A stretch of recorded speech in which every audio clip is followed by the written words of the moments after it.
You keep saying you want confidence. You want to walk into a room and feel powerful. You want to speak without fear. Take action without hesitation. Look people in the eye. Trust yourself. But let me tell you something most people never understand. Confidence is not a personality trait. It is not something some people are born with. It is not hidden inside lucky people. Confidence is built, and most people destroy it daily. They think confidence comes from compliments, from appearance, from followers, from money, from external validation. So they chase things outside themselves, while neglecting the one place confidence is actually created: your actions. Confidence is the natural result of self-trust. And self-trust is earned when your behavior proves you can rely on yourself. That means if you constantly break promises to yourself, confidence cannot grow. If you say, "I'll wake up early," and you don't, "I'll start the gym," and you don't, "I'll stop wasting time," and you don't, then your mind learns something dangerous. It learns that your words mean nothing. How can you trust someone who repeatedly lies to you, even if that someone is you? That is why many people feel weak. Not because they lack talent, but because they lack evidence. They have no evidence that they follow through. So their mind hesitates, doubts, questions, pulls back. Because doubt is often just memory. Memory of your own inconsistency. This is where Atomic Habits becomes life-changing. It teaches that identity is built through repeated action. Every action is a vote for the type of person you become. When you train, you vote to become disciplined. When you keep promises, you vote to become trustworthy. When you procrastinate, you vote to become unreliable. Small actions look insignificant until they become identity. That means confidence is not built in one giant moment. It is built in private moments nobody sees. When alarm rings and you get up. When task is boring and you continue. When excuses appear and you ignore them. Those moments create self-respect, and self-respect becomes confidence. Many people want confidence before action, but confidence comes after action, not before. You do not become brave and then start. You start, and bravery develops. You do not feel ready and then move. You move, and readiness catches up. Waiting to feel confident first is like waiting to get fit before entering the gym. Backward thinking keeps people stuck. Another reason confidence dies is distraction. A distracted mind cannot feel powerful. It feels scattered, reactive, weak. Phone controls attention. Notifications interrupt thought.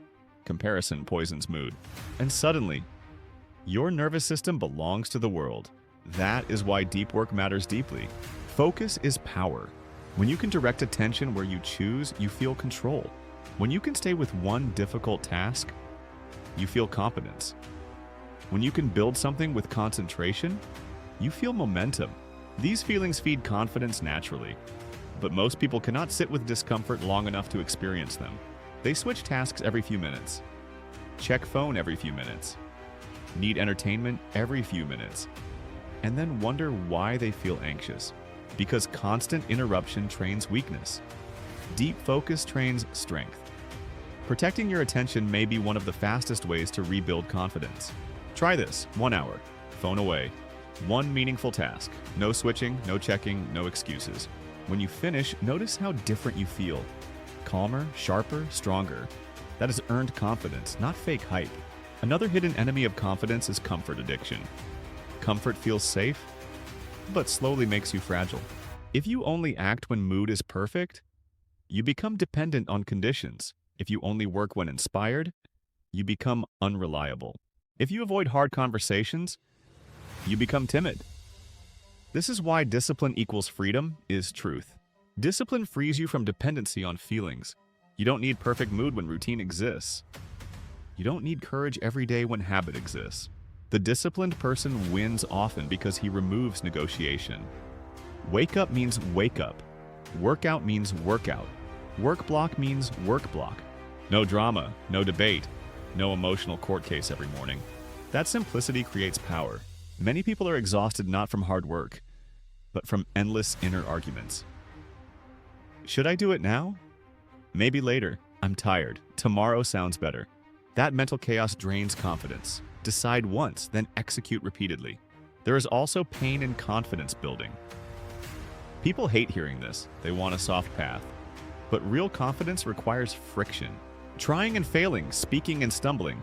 Training when tired, being judged, beginning badly, trying and failing, speaking and stumbling. Training when tired, being judged, beginning badly. That is why Can't Hurt Me resonates. Your mind often quits early. It wants comfort and certainty. But confidence grows when you do hard things despite discomfort. Every difficult thing completed sends a message. I can handle discomfort. That message changes identity. Someone with confidence is often just someone with many completed hard things behind them. They survived embarrassment. They survived failure. They survived challenge. So now they trust themselves. You can build that too. Start small. Keep promises so small you cannot hide. Make bed, walk 10 minutes, read 5 pages, finish one task, then expand. Do not underestimate tiny wins. Tiny wins create momentum.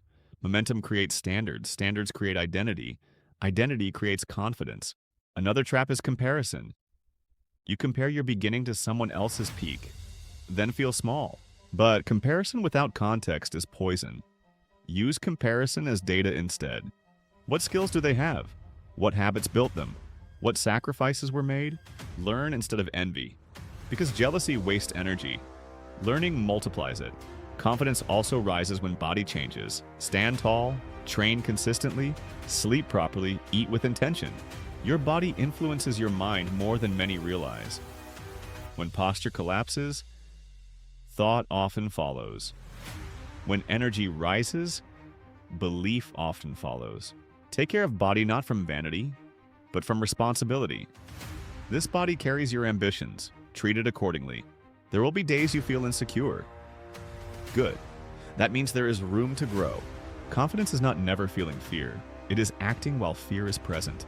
Confidence is not loudness. It is steadiness. It is not arrogance. It is calm certainty built through evidence. It does not need to announce itself. It shows in posture, speech, consistency, presence. Every promise kept adds a brick. Every excuse accepted removes one. What are you building? A fortress of trust or a house of doubt? Years from now, people may call someone confident. They rarely see the truth behind it. The early mornings, the lonely discipline, the repeated failures, the private promises kept, the hours of focused work, the uncomfortable growth. Confidence looks natural from the outside, but it is manufactured on the inside. So stop wishing for it. Start earning it. Today, keep one promise before the day ends. Finish one hard task. Protect one focused hour. Train once. Speak honestly once. Do something your weaker self avoids. Then tomorrow, do it again. That is how doubt shrinks. That is how identity shifts. That is how confidence appears. Not suddenly, but undeniably. And one day you'll realize you no longer need to chase confidence because your habits brought it to you.